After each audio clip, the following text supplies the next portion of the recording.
Bueno, abans que res, agrair a Joves a Compromís del Torrent haver-me convidat a este acte. Bé, jo començaré dient que no parlaré molt de sistemes electorals, parlaré més del panorama polític que n'hi ha a Europa ara mateix i del vot protesta, de per què vota la gent el que està votant i com se pot traslladar això al País Valencià. I començaré per, no sé si heu vist el cartell de la convocatòria d'este acte on estava la senyora Merkel, i potser estem concentrant molt la nostra ràbia, la nostra impotència en Merkel, no? Però si ho pensem, Merkel l'únic que està fent és intentar guanyar eleccions, perquè és l'única dirigent europea que està tenint una expectativa de vot quasi superior a la que va tindre en les eleccions passades. La resta de governs estan caigant com si foren colomets, no? Que va uno i cau als 4 anys, arriba un altre i cau als 4 anys, i així se van canviant molt, no? I per què és tan fort electoralment? Perquè segurament la imatge que tenen en Alemanya sigui molt diferent de la que tenim així de la crisi. I cal preguntar-nos per què allà pensen que així els diners alemanys que han posat en Europa, que han arribat molts, s'han gastat malament, no? I si mirem un poc de, no autocrítica amb nosaltres, perquè precisament nosaltres ho hem denunciat això, sinó autocrítica com a societat en general, part de raó en tenen, no? Si mirem que els fons per a construir infraestructures han destinat a fer àrees de Madrid a cada puesto, al poble menú de qualsevol província, en lloc de fer una infraestructura tan necessària com el corredor mediterrani, o que el fons a la política rural s'ha destinat a arreglar campanaris en les esglésies, o etcètera, mirem que sí que tenen part de raó en pensar que els seus diners, els diners que els alemanys han estat pagant, que els impostos que l'ha costat a cada alemany pagar, s'han destinat a coses que realment no eren necessàries. I jo crec que el problema està en que estem demanant que Merkel actuï com a presidenta de la Unió Europea, quan realment ella és la presidenta alemanya. I ahí el problema és d'Europa, que no té una estructura política que faci que tingui un poder polític diferent al que mane qui més té o a qui més li deuen, per ara això de la leptocràcia, no? Que s'està parlant molt. I al final Merkel està manant perquè és qui té més pagarés de la resta d'estats europeus. I el problema és que aquesta diferència entre una estructura política d'Europa i el que n'hi ha ara que li estem exigint a una persona que només votaran els alemanys que pensen els interessos també dels valencians i valencianes i de la resta de pobles d'Europa, quan en realitat no va pensar perquè la seva reelecció no depèn de nosaltres, depèn dels alemanys i alemanyes. I bé, i per què estan caigant tots els governs que estan arribant? Això, per què vota la gent el que vota? És una pregunta que se fa molt en la ciència política, i n'hi ha un tipus de vot que està molt present ara mateix, que és el vot econòmic, que la gent vota segons va l'economia.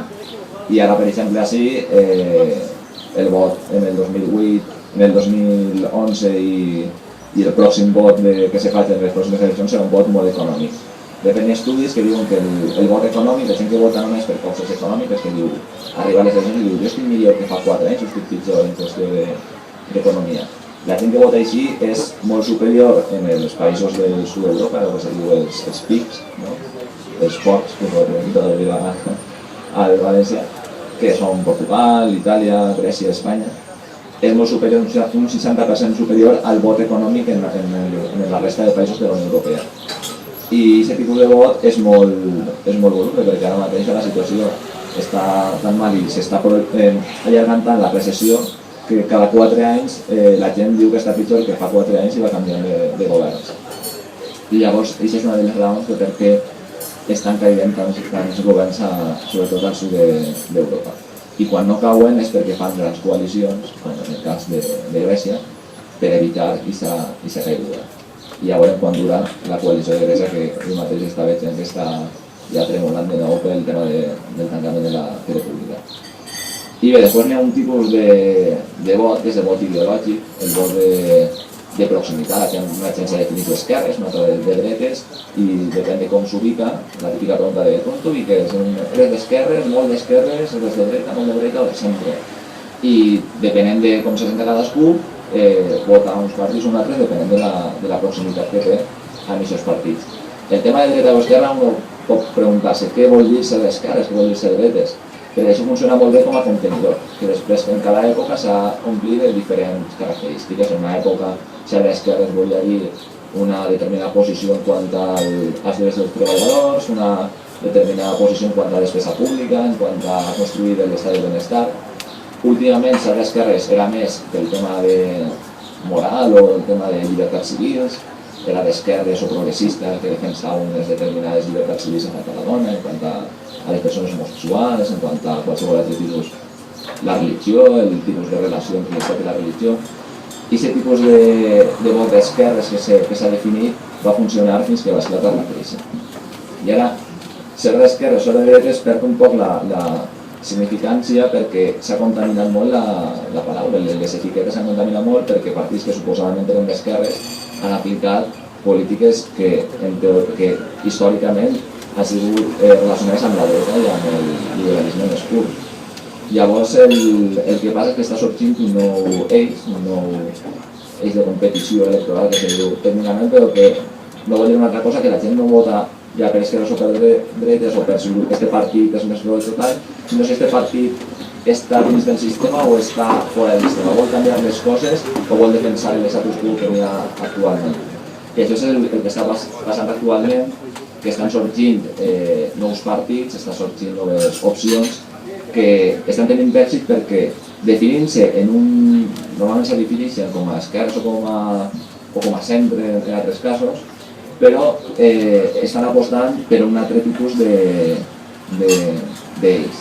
per a competir en el tema de la regeneració política.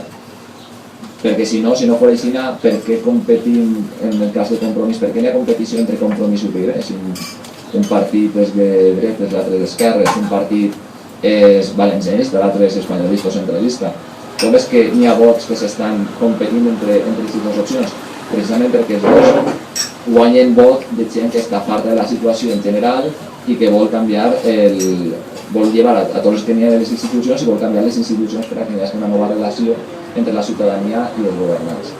I aquest és el nou eix que està adquirint molta potència arreu d'Europa, precisament perquè s'ha vist que quan te diuen que només n'hi ha un tipus de solució, que és el que s'ha dit, si tu vas a votar a uns que van a aplicar les mateixes receptes que arreu d'Europa, quin sentit té votar a uns que diuen no, jo crec molt en l'educació pública però tinc que retallar-la perquè no m'anem d'Europa, jo crec molt en això però vaig a congelar les pensions i que perden poder adquisitiu, tot i que jo això no ho faria perquè és la meva obligació.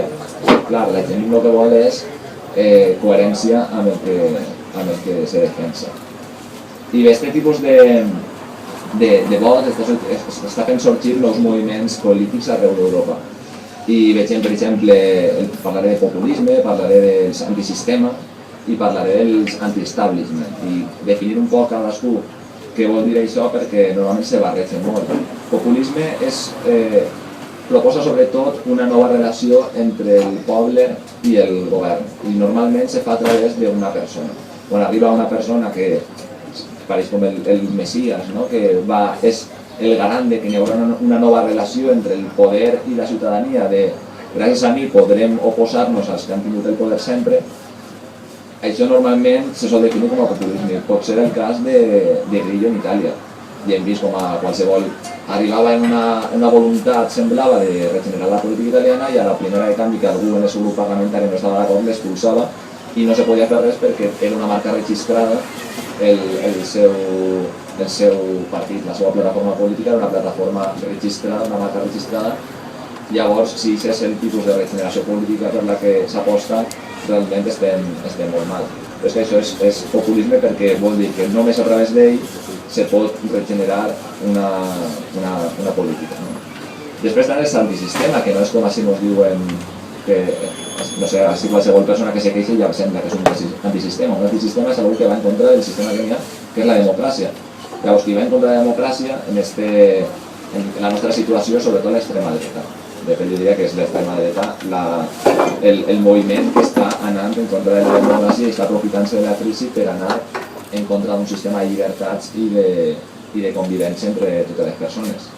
I aquest moviment també està sorgint amb molta força a l'Europa. Així, la veritat és que no ho estem patint tant, tenim que que continua el que sabia, però en Grècia és alarmant la situació que n'hi ha amb la presidència de l'Amanecer Dorado, que està, ara mateix en les enquestes està com a tercera força política i s'heu vist, recordar que no és perquè s'han camuflat i ara apareixen de sempre, no? Van pel carrer per empallisses a la gent immigrant i no s'amaguen gens.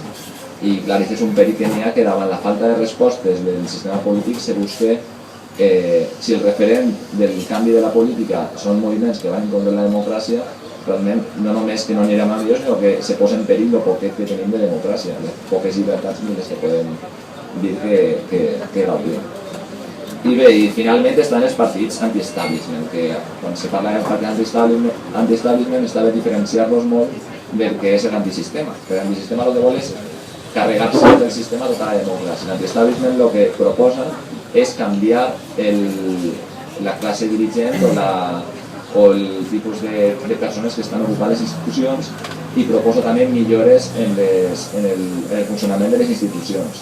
Normalment solen oposar-se molt a totes que han estat governant en les últimes dècades. És una de les característiques que no només se centren en el govern, sinó no vull dir classe política, però és un concepte molt definit, però sí de la classe dirigent que n'hi ha hagut fins al moment, i que té un punt positiu i és que proposa canvis en les institucions, no només que se vayan todos, no, com se deia en Argentina fa uns anys, sinó hem d'arribar per a canviar això i això, i volem canviar les institucions d'esta manera i d'esta altra. I aquests partits el que passa és que quan arriben al govern és quan se demostra si realment són anti-establishment o això era un discurs electoral més.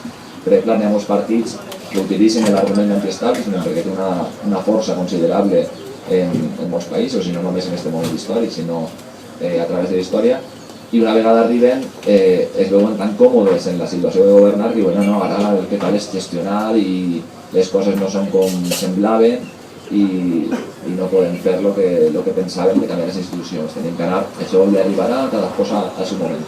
I és una qüestió de tindre molt en compte, perquè així al País Valencià, per exemple, tenim que tenir molt en compte en el moment de si en les eleccions arriba un moviment nou, pensar per exemple en Compromís, que arriba amb el discurs de jo vull canviar les coses, de veritat, vull canviar les institucions, vull canviar la forma de la que se governa, n'hi ha que veure realment si s'aplica o no s'aplica per a definir-lo com a anti-establishment o definir-lo com a poc coherent, com a mínim, no? I és la qüestió que els partits anti-establishment se defineixen així una vegada poden governar i o tenen poder d'influència, veure si realment fan una cosa o era només el discurs i ja està.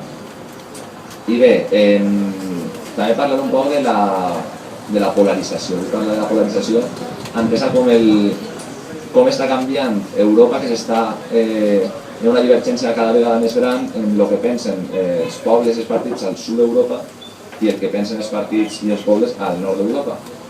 Què està passant i com canvien la seva forma i els temes que els preocupen.